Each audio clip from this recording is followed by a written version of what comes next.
श्रीशनैश्चरस्तोत्र विनियोगः। ओम अस्य श्रीशनैश्चरस्तोत्र महामन्त्रस्य काश्यपऋषिः अनुष्टुप् छन्दः। शनैश्चरो देवता शं बीजं नम शक्तिः मम कीलकम्। शनैश्चर प्रसाद सिद्ध्यर्थे जपे विनियोगः। चापासनोग्रधरथस्तु नीलः प्रत्यङ्मुखः काश्यपगोत्रजातः। सशूलचापेषु गदाधरो व्यात् सौराष्ट्रदेशप्रभवश्च सौरिः। नीलाम्बरो नीलवपुः किरीटी गृध्रासनस्थो विकृताननश्च। केयूरहारादिविभूषिताङ्गः सदास्तु मे मन्दगतिः प्रसन्नः। शनैश्चराय शान्ताय सर्वाभीष्टप्रदायिने नमः सर्वात्मने तुभ्यं। नमो नीलाम्बराय च। द्वादशाष्टमजन्मानि द्वितीयान्तेषु राशिषु ये ये मे सङ्गता दोषाः सर्वे नश्यन्तु वै प्रभो। सूत उवाच शृणुध्वं मुनयः सर्वे शनिपीडाहरं शुभं शनिप्रीतिकरं स्तोत्रं सर्वाभीष्टफलप्रदं। पुरा कैलासशिखरे पार्वत्ये शङ्करेण च उपदिष्टं शनिस्तोत्रं प्रवक्ष्यामि तपोधनाः। रघुवंशेति विख्यातो राजा दशरथः प्रभुः बभूव चक्रवर्ती च सप्तद्वीपाधिपो बली। कृत्तिकान्ते शनौ याते दैवेज्ञैर्ज्ञापितो हि सः। रोहिणी शकटं भित्त्वा शनिर्यास्यति साम्प्रतम्। इत्थं शकटभेदेन सुरासुरभयङ्करम्। द्वादशाब्दं तु दुर्भिक्षं भविष्यति सुदारुणम्। देशाश्च नगरग्रामाः भयभीताः समन्ततः ब्रुवन्ति सर्वलोकानां भयमेतत्समागमम्। एवमुक्तस्ततो वाक्यं मन्त्रिभिः स पार्थिवः। व्याकुलं तो जगद्दृष्ट्वा पौरजानपदादिकं पप्रच्छ प्रयतो राजा वसिष्ठः प्रमुखान् ऋषीन्। समाधानं किमस्यास्ति ब्रूत मे मुनिसत्तमाः। प्रजानां परिरक्ष्यायै सर्वज्ञाः सर्वदर्शिनः तच्छ्रुत्वा मुनयः सर्वे प्रोचुरस्य बलं महत्। शनैश्चरेण शकटे न तस्मिन् भिन्ने कुतः प्रजाः। अयं योगो ह्यसाध्यं तु शक्रब्रह्मादिभिस्तथा। स तु सञ्चिन्त्य मनसा सहसा पुरुषवर्षभः समादाय धनुर्दिव्यं दिव्यायुधसमन्वितं। रथमारुह्य वेगेन गतो नक्षत्रमण्डलम् सपादयोजनमलक्ष्यं सूर्यस्योपरि संस्थितं। रोहिणीं पृष्ठतः स्थाप्य राजा दशरथस्तदा। रथे तु काञ्चने दिव्ये सर्वरत्नविभूषिते हंसवर्ण हयैर्युक्ते महाकेतो समुच्चिते। दीप्यमानो महारक्त किरीटकटकादिभिः बभ्राज स दशाकाशे द्वितीय इव भास्करः। आकर्णपूर्णचापेन संहारास्त्रं यन्यो यजत। संहारास्त्रं शनिर्दृष्ट्वा सुरासुरभयङ्करम्। कृत्तिकान्ते तदा स्थित्वा प्रविशन् किल रोहिणीं। दृष्ट्वा दशरथं चाग्रे तस्थौ सौभ्रिकुटी मुखः। हसित्वा तद्भयात् सौरी हृदं वचनमब्रवीत्। पौरुषं तव राजेन्द्र सुरासुरभयङ्करम्। देवासुरमनुष्याश्च सिद्धविद्याधरोरगाः मायावलोकिताः सर्वे दैन्यमाशो व्रजन्ति ते। तुष्टोऽहं तव राजेन्द्र तपसा पौरुषेण च। वरं ब्रूहि प्रदास्यामि मनसा यद्वीप्सितम्। दशरथ उवाच प्रसादं कुरु मे सौरे वरदो यदि मे स्थितः। अद्य प्रभृति मे राष्ट्रे पीडाकार्या न कस्यचित्। रोहिणीं भेदयित्वा तु न गन्तव्यं त्वया शने। सरितः सागराः सर्वे यावच्चन्द्रार्कमेदिनीं।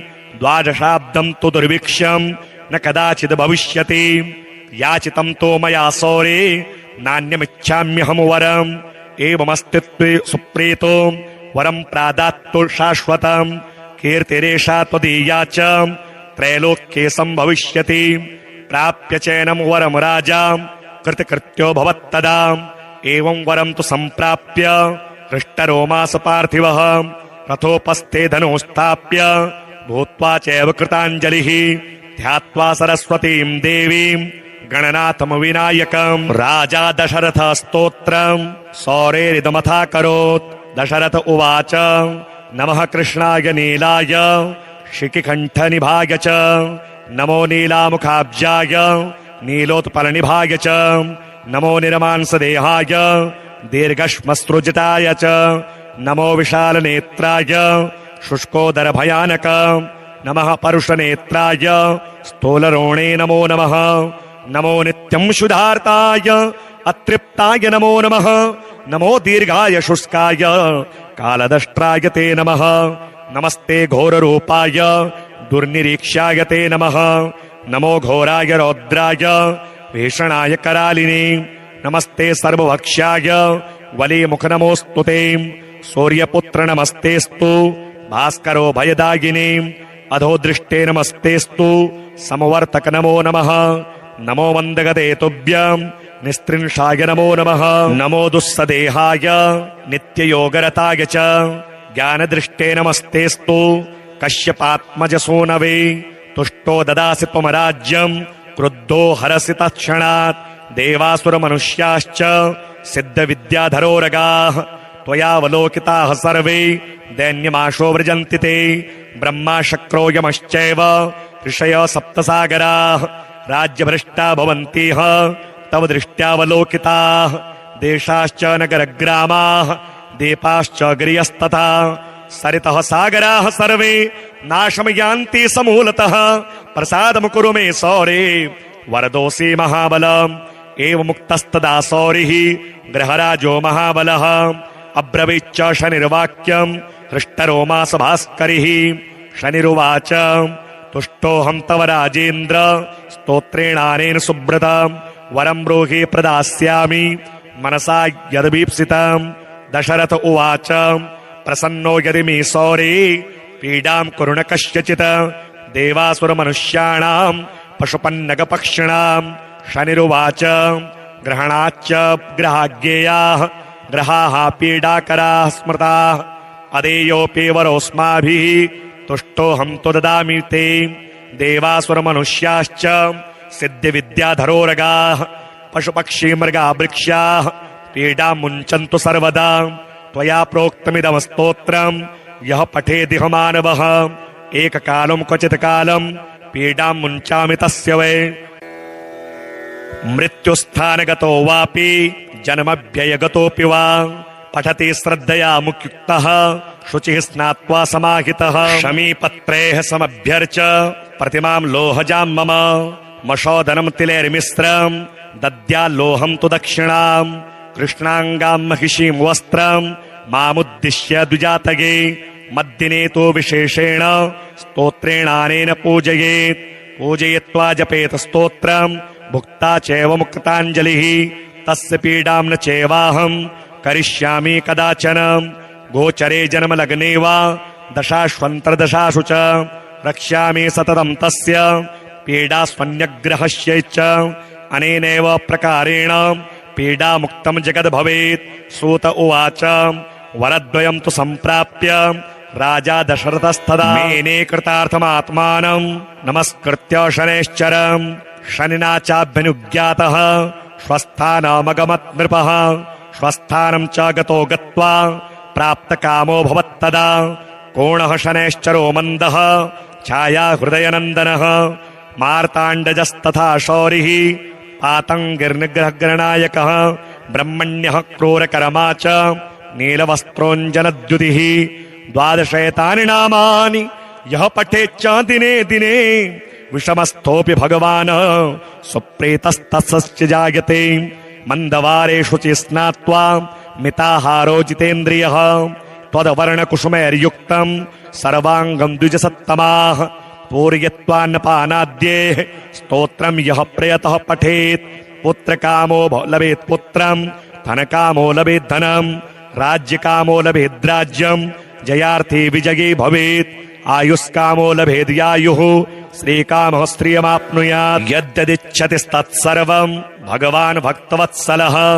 चिन्तितानि च सर्वाणि ददाति च न संशयः चापासनोग्रधरथस्तु नीलः प्रत्यङ्मुखः काश्यपगोत्रजातः सशूलचापेषु गदाधरो व्यात् सौराष्ट्रदेशप्रभवश्च सौरिः नीलाम्बरो नीलवपुः किरीटी गृध्रासनस्थो विकृताननश्च केयोरहारादिविभूषिताङ्गः सदास्तु मे मन्दगतिः प्रसन्नः शनैश्चराय शान्ताय सर्वाभीष्टप्रदायिने नमः सर्वात्मने तुभ्यं नमो नीलाम्बराय च द्वादशाष्टमजन्मानि द्वितीयान्तेषु राशिषु ये ये मे सङ्गता दोषाः सर्वे नश्यन्तु वै प्रभो।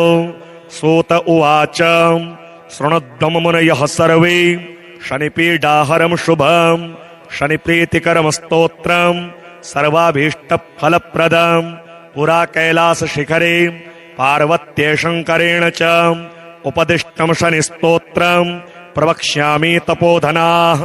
रघुवंशेति विख्यातो राजा दशरथः प्रभुः बभूव चक्रवर्ती च सप्तद्वीपाधिपो बली कृत्तिकान्ते शनौ याति दैवेज्ञैर्ज्ञापितो हि सः रोहिणी शकटं भित्त्वा शनिर्यास्यति साम्प्रतम् इत्थं शकटभेदेन सुरासुरभयङ्करम् द्वादशाब्दं तु दुर्भिक्षम् भविष्यति सुदारुणम्। देशाश्च नगरग्रामाः भयभीताः समन्ततः ब्रुवन्ति सर्वलोकानां भयमेतत्समागमम्।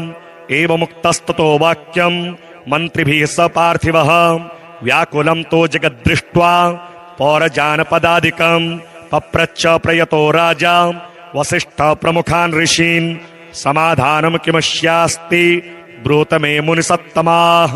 प्रजानां परिरक्ष्यायै सर्वज्ञाः सर्वदर्शिनः तच्छ्रुत्वा मुनयः सर्वे प्रोचुरस्य बलं महत् शनैश्चरेण शकटे न तस्मिन् भिन्ने कुतः प्रजाः अयं योगो ह्यसाध्यं तु शक्रब्रह्मादिभिस्तथा स तु सञ्चिन्त्य मनसा सहसा पुरुषवर्षभः समादाय धनुर्दिव्यं दिव्यायुधसमन्वितं रथमारुह्य वेगेन गतो नक्षत्रमण्डलम् सपादयोजनमलक्ष्यं सूर्यस्योपरि संस्थितं रोहिणीं पृष्ठतः स्थाप्य राजा दशरथस्तदा रथे तु काञ्चने दिव्ये सर्वरत्नविभूषिते हंसवर्ण हयैर्युक्ते महाकेतो समुच्चिते दीप्यमानो महारक्त किरीटकटकादिभिः बभ्राज स दशाकाशे द्वितीय इव भास्करः आकर्णपूर्णचापेन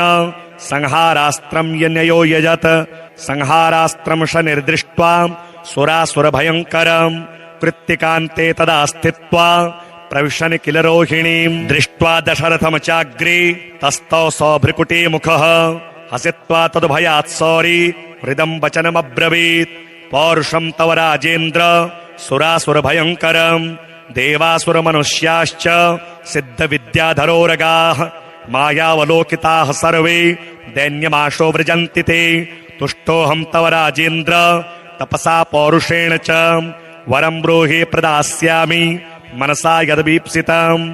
दशरथ उवाच प्रसादं कुरु मे सौरे वरदो यदि मे स्थितः अद्य प्रभृति मे राष्ट्रे पीडा कार्यान कस्यचित् रोहिणीं भेदयित्वा तु न गन्तव्यं त्वया शने सरितः सागराः सर्वे यावच्चन्द्रार्कमेदिनीं द्वादशाब्दं तु दुर्भिक्षं न कदाचिद् भविष्यति याचितं तो मया सौरे नान्यमिच्छाम्यहं वरम् एवमस्ति सुप्रीतो वरं प्रादात्तु शाश्वतं कीर्तिरेषा त्वदीया च त्रैलोक्ये सम्भविष्यति प्राप्य चैनं वरं राजा कृतकृत्यो भवत्तदा एवं वरं तु सम्प्राप्य हृष्टरोमास पार्थिवः रथोपस्थे धनुस्थाप्य भूत्वा चैव कृताञ्जलिः ध्यात्वा सरस्वतीं देवीं गणनाथं विनायकम् राजा दशरथ स्तोत्रम् सौरेरिदमथाकरोत्। दशरथ उवाच